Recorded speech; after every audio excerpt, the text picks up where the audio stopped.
Hi friends. आज का topic है stereographic projection. Before we start, just a small note. हम लोगों का एक टेलीग्राम चैनल है, वहाँ पे हम बहुत सारे क्वेश्चंस डिस्कस करते हैं। आप लोग चाहे तो हमारे फैमिली में जुड़ सकते हैं, लिंक डिस्क्रिप्शन में। Okay, let's get back to our topic. अच्छा, स्टेरियोग्राफिक प्रोजेक्शन के बारे में पढ़ने से पहले आप लोगों को ये जानना चाहिए कि ये दो जगह पे यूज होते हैं। फर्स्ट,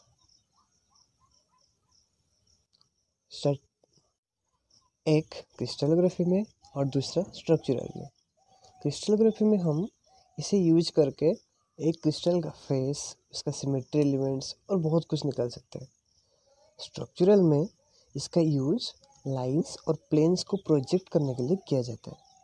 देखो, जब हम फील्ड पे जाते हैं ना, तो हमें बहुत सारा लाइंस और प्लेन मिलता है, जैसे कि फोलिएशन, लिनिएशन एक्सेट्रा। उन सब को प्रोजेक्ट करने के लिए हम स्टेरियोग्राफिक प्रोजेक्शन का यूज करते हैं। ओके, उस पर भी एक डिटेल वीडियो बनाएंगे बाद में, but for now just let's concentrate on crystallography only. Stereographic projection को स्पेरिकल प्रोजेक्शंस भी कहा जाता है। इसका मतलब है कि कहीं ना कहीं ये स्पीयर से रिलेटेड है। आप सोच रहे हैं कैसे? सिंपल है यार। कोई भी क्रिस्टल का अगर स्टेरियोग्राफिक प्रोजेक्शन निकालना है तो इमेजिन करो कि वो क्रिस्टल एक स्पीयर के सेंटर में रखा गया है, बिल्कुल इसी तरह। अब हम उस क्रिस्टल्स के हर एक फेस से एक परपेंडिकुलर ड्रा करेंगे। जब हम इस परपेंडिकुलर को एक्सटेंड करेंगे तो जाहिर सी बात है कि वो स्पीयर के किस पॉइंट पे इंटरसेक्ट करेगी।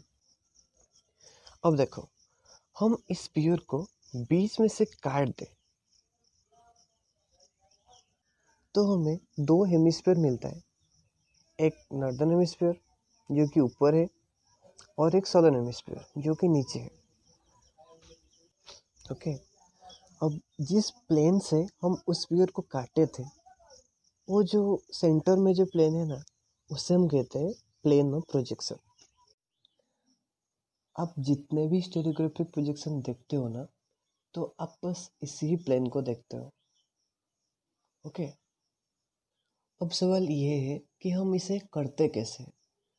देखो, हमें जितने भी पॉइंट्स मिले हैं ना स्फीयर के ऊपर, उन सबको इस प्लेन में प्रोजेक्ट किया जाता है। अब इन पॉइंट्स को प्रोजेक्ट करने का टेक्निक बहुत ही सिंपल है। मान लो नॉर्दर्न हेमिस्फीयर में जो भी पॉइंट्स है, उन सबको हमें साउथ पोल के साथ कनेक्ट करना है एक लाइन से। समझ रहे हो? नॉर्दर्न हेमिस्फीयर में जो भी पॉइंट्स है, उन सबको एक एक लाइन के थ्रू साउथ पोल में कनेक्ट करना है। अब ये लाइंस बीच वाले प्लेन, जो कि हमारा प्रोजेक्शन प्लेन है, उसको जहाँ पे कट करते हैं उसे ही हम कहते हैं उस पॉइंट का प्रोजेक्शन। ओके, सिंपल है। सिमिलरली सदर्न हेमिस्फीयर में जितना भी पॉइंट्स है, उनको हम एक लाइन के थ्रू नॉर्थ पोल में कनेक्ट करते हैं। ओके, अब वो लाइंस प्रोजेक्शन प्लेन को जहाँ पे भी कट करते हैं, वो बन जाता है उस पॉइंट का प्रोजेक्शन। अब जो पॉइंट प्रोजेक्शन प्लेन में ही है, उनको आप नॉर्थ पोल में या फिर साउथ पोल में किसी में कनेक्ट करो, आपका रिजल्ट सेम ही आएगा। अब देखो, जो पॉइंट्स नॉर्दर्न हेमिस्फीयर को रिप्रेजेंट करता है, जो ऊपर वाले फेसेस का होता है, उनको हम सॉलिड सर्कल से रिप्रेजेंट करते हैं, और जो नीचे वाला फेस होता है उसे हम ओपन सर्कल से रिप्रेजेंट करते हैं। ओके, अब मान लो अगर दो फेसेस है, एक ऊपर और एक एग्जैक्टली उसके नीचे, तो उस सिचुएशन को रिप्रेजेंट किया जाता है एक बुल्स आई से। ये जो सिंबल है, एक सॉलिड डॉट एंड उसके चारों तरफ एक सर्कल, इस सिंबल को हम बोलते हैं बुल्स आई। चलो अब मिरर प्लेन्स के बारे में बात करते हैं। देखो, HM सिंबल से एक क्रिस्टल का कितना मिरर प्लेन से, इसका कैलकुलेशन हम ऑलरेडी एक वीडियो में डिस्कस कर चुके हैं। Make sure to check it out. इस वीडियो में हम बात करेंगे कि मिरर प्लेन्स को कैसे स्टेरियोग्राफिक प्रोजेक्शन में रिप्रेजेंट किया जाता है। देखो, जो हॉरिजॉन्टल मिरर प्लेन है उसे हम प्रोजेक्शन प्लेन में ही रिप्रेजेंट करते हैं। अगर प्रोजेक्शन प्लेन सॉलिड है इसका मतलब उस क्रिस्टल में हॉरिजॉन्टल मिरर प्रेजेंट है, और अगर जो प्रोजेक्शन प्लेन है वो डॉटेड हो तो वहाँ पे हॉरिजॉन्टल मिरर नहीं होता है। अब बात करते हैं वर्टिकल मिरर के बारे में। वर्टिकल मिरर्स को स्टेरियोग्राफिक प्रोजेक्शन में हम स्ट्रेट लाइन से रिप्रेजेंट करते हैं, और जो इंक्लाइन मिरर है उनको हम आर्क से रिप्रेजेंट करते हैं। इस फिगर को ध्यान से देखो, मिरर का कॉन्सेप्ट आसानी से समझ में आ जाएगा। अब हम डिस्कस करेंगे सिमेट्री एक्सिस को कैसे रिप्रेजेंट किया जाता है। टू फोल्ड एक्सिस को हम सॉलिड एलिप्स से रिप्रेजेंट करते हैं। अगर टू फोल्ड एक्सिस वर्टिकल हो तो सेंटर में एक ही एलिप्स होता है, एंड जब टू फोल्ड एक्सिस हॉरिजॉन्टल हो तब दो एलिप्स डायमेट्रिकली ऑपोजिट एंड्स पे प्लेस किया जाता है। सिंपल है, राइट? अब देखो, बार टू एक्सिस को कुछ इस तरह से रिप्रेजेंट किया जाता है। थ्री फोल्ड एक्सिस को हम एक सॉलिड ट्रायंगल से रिप्रेजेंट करते हैं, और जो बार थ्री एक्सिस होता है उसको रिप्रेजेंट करने के लिए हमें एक ट्रायंगल के अंदर एक स्फीयर यूज करते हैं। सिमिलरली फोर फोल्ड एक्सिस को रिप्रेजेंट करने के लिए एक स्क्वायर यूज किया जाता है, और बार फोर को रिप्रेजेंट करने के लिए एक स्क्वायर के अंदर एक एलिप्स प्लेस किया जाता है, एंड सिक्स फोल्ड के लिए एक हेक्सागन, एंड बार सिक्स के लिए हेक्सागन के अंदर एक ट्रायंगल यूज किया जाता है। ओके, क्रिस्टल्स के डिफरेंट फॉर्म को भी हम स्टेरियोग्राफिक प्रोजेक्शन में रिप्रेजेंट कर सकते हैं। आइए देखते हैं कैसे करना है। सिंपलिसिटी के लिए हम कुछ सिंपल फॉर्म्स ही यूज करेंगे। फिगर में जो फॉर्म है उसे हम प्रिज्म कहते हैं। देखो, इसका टोटल 4 फेस है, 2 ऊपर और 2 ठीक उसके नीचे, और एक मिरर प्लेन है जो कि हॉरिजॉन्टल है, और एक टू फोल्ड एक्सिस है। ओके, अब इसके स्टेरियोग्राफिक प्रोजेक्शन देखो।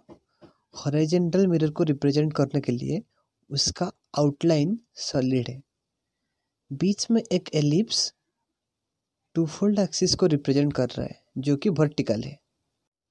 अब क्योंकि जो लोअर फेस है वो एग्जैक्टली अपर फेस के नीचे है, इसीलिए उसे हम बुल्स आई से रिप्रेजेंट करते हैं। क्लियर?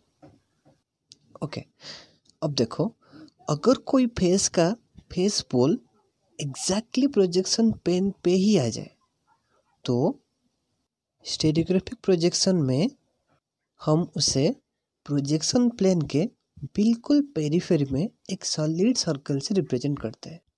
इस एग्जाम्पल से आपको बेहतर समझ आएगा। इसे हम पिनाकेड कहते हैं। इसका फेस पोल एग्जैक्टली प्रोजेक्शन प्लेन में ही आ रहा है, तो इसे हम 2 सॉलिड डॉट से सर्कल के पेरिफेरी में रिप्रेजेंट करते हैं। ओके, अच्छा, चलो देखते हैं यहाँ से आपको क्वेश्चंस कैसे पूछा जा सकता है।